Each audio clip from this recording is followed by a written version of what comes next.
Good morning, students. So today we are going to be completed our first chapter in my previous videos, and today I am going to start with the second chapter, and the name of the chapter is sexual reproduction in flowering plants. So we are going to study the process of sexual reproduction, and especially in the flowering plants, right? And more or less we are going to study about the morphology, about the structure and the process of sexual reproduction in this chapter. So I'm going to start with the very basic thing, that is the different parts of the flower. So flower, when we talk about flower, the very first part, it is a small rounded structure with a long cylinder, tube-like structure, and swollen structure at the base, which is called as, stigma, right? This is style, and this is ovary, right? And inside ovary, we can say we are having the ovules. So these are ovules.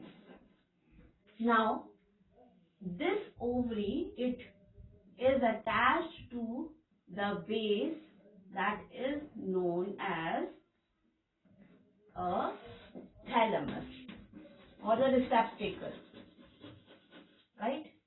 Now this is the base. Now we are having the stigma, style and ovary. Then is the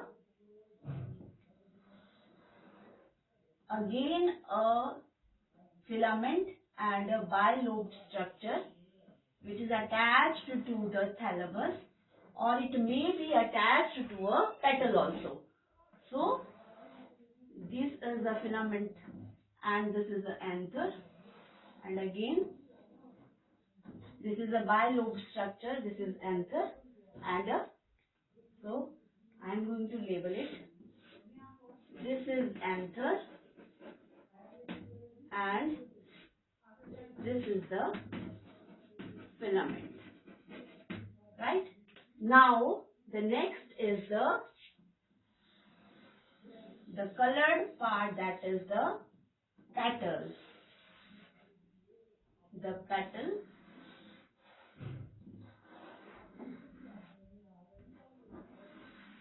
so these are the petals. Okay. Then comes this filament, in case in some other flowers it may be attached to petal also. The filament may be attached to the thalamus part also, or it may be attached to the petal also, right? So these are the petals. Now this stigma, style and ovary, these three parts together, they form a female reproductive system, right? A female reproductive system, and this is called as pistil, or one common name to the stigma, style and ovary is a pistil. Similarly, the anther and filament, both of these are the female reproductive system, and these are called as, what are these called? These are called as stamen.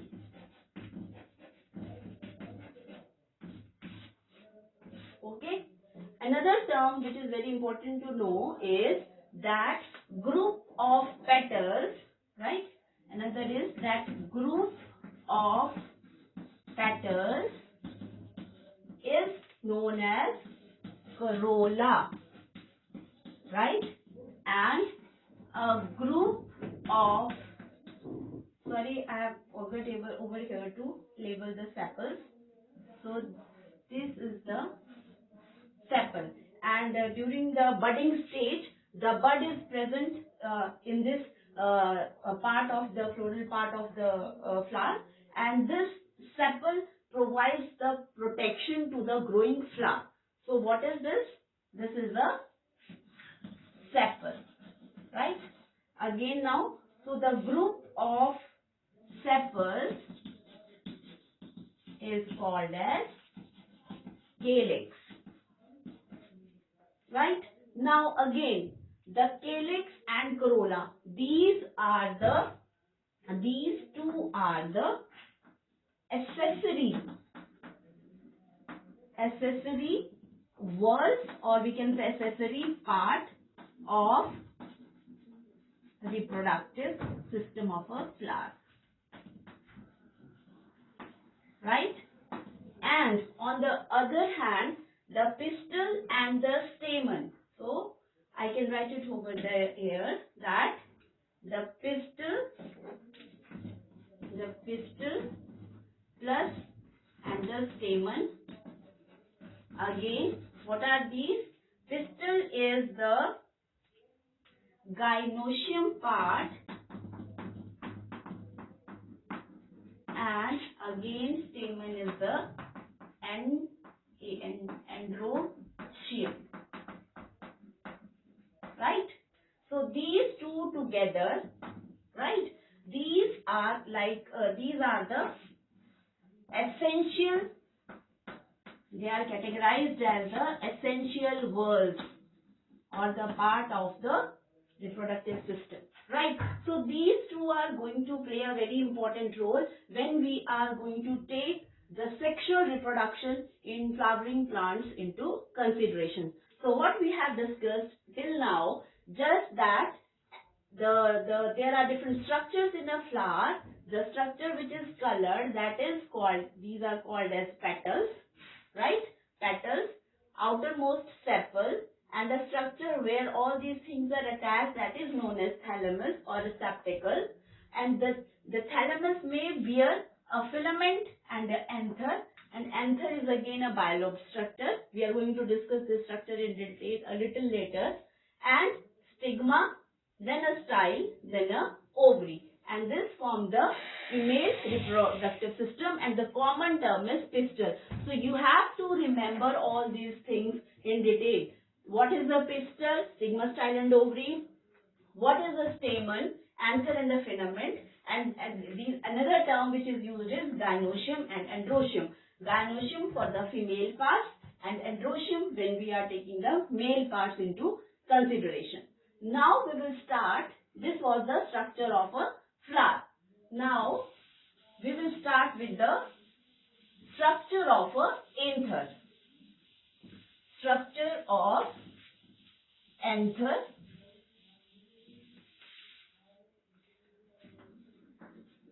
Structure of anther. Right? So as I told you in my previous picture, that anther is a bilobed structure, right? It is a bilobed structure with a thread-like filament, and this filament, this is going to be attached to the thalamus or receptacle, right? Or it may be attached to a petal also. So this is the anther, right? This is the filament, and the structure is attached over here to the thalamus. Now this filament is coming from this side, is coming from the origin of the point of the filament is this. So this point can be termed as proximal point, right? So proximal point means nearer to the part of the originated from where that part is coming, right? And another one, that is the distal part, or we can say the distal point. Distal is away from the point from where it gets originated. So anther is a bilobed structure. We can see this one is the one lobe, right? And this one is the another lobe. One lobe and the another lobe. So there are total two lobes in anther, and the another part is the filament, and it is connected to on the thalamus, right? Again, the proximal part is the part from where the filament is arising, and attached to the thalamus, and distal part is the away from the thalamus, the part, yeah, or the point which is away from the thalamus. Now coming to now we will study this part, the anther, how these lobes are going to be there. So this anther is this can be monoecious or diecious in nature. Mono means single and di means two. So when anther is just having one lobe, then it is called as monoecious anther. When it is bilobed, it is having two lobes, then this type of structure is called as diecious. And maximum in every kind of flower, the maximum kind of anther is the diecious anther only. So I'm enlarging now this very section. So how the anther is? So it is a bilobed structure, right? So these are the two lobes. Again, this lobe, these two lobes. So I can say that this one is and this one, right? So this is the first lobe and this is the second lobe. And here is the, suppose, the filament, right? So these are the two lobes. Now these two lobes are again interconnected with each other with a what? With a sterile connective tissue, right? So the two lobes are connected by connective tissue.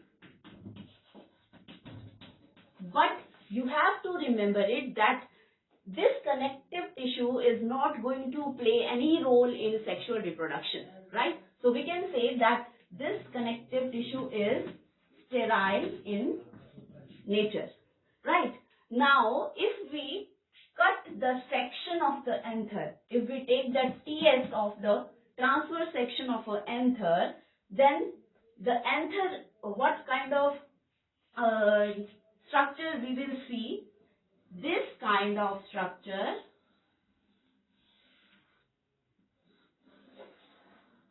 right? So these are the two lobes. Now the section is cut. अब आपको ऊपर से दिखाई दे रहा है, right? अभी तो सामने से आपको सिर्फ दो lobes दिखाई दे रहे थे. But when you will take the transverse section, you will see such kind of structure. So this is again, this was the one lobe.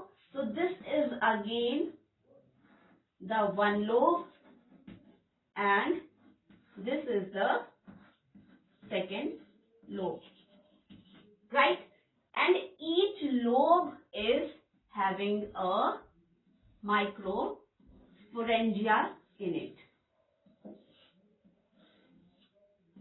We will discuss further what is microsporangia. So we can say that this, what is this? This is a sterile connective tissue. Connective tissue, as I draw it over here also. And this is the TS section or 3D section, transverse section of anther. So we can see that these are the two lobes. One lobe, so this part is this lobe, right? And this is the another lobe. So you can see that this lobe is again, you can see the bifurcated into two parts. This part and this part. So these two parts are called as theca. So what we can say that one lobe is having two theca, right? So there are total 4 thecas, right? So one lobe is, each lobe is having 2 thecas and total there are 4 thecas and only 2 lobes. So and the structure, this structure is called as microsporangium, right? So this is a sterile connective tissue. These are the 2 lobes and each lobe is having 2 theca. So we can say that there are 2 lobes and 4 theca when we take a section cutting of a anther. So I'm just going to give a quick recap. This is a structure of an anther. Here it is anther. It is a bi-lobed structure having two lobes. This is a filament. Filament may be attached to a thalamus or it may be attached to a petal also. Now the section, this enlarged view of this anther is over here. So these are the two lobes again. These lobes are connected by a sterile connective tissue. Again you have to remember is that this is not reproductive. This is not going to play any role in sexual reproduction. So the thing is that it is just connecting these two lobes. Now, if a section is cut of this anther in a transverse section, it appears like this. So what we see, these are the two lobes and each lobe is having two theca. So you have to remember that there are two lobes and in total there are four theca. This is the outer layer of the anther, and the structure which is, I am showing this blue-green colored chalk, this rounded structure, this is called as microsporangium. So today we discussed about the general structure of a flower, about the androecium and the gynoecium, about the essential and the the accessory wall of the flower, and we also discussed about the structure of an anther. In my next video, we are going to discuss this structure of transverse section of anther in detail. Thank you, class.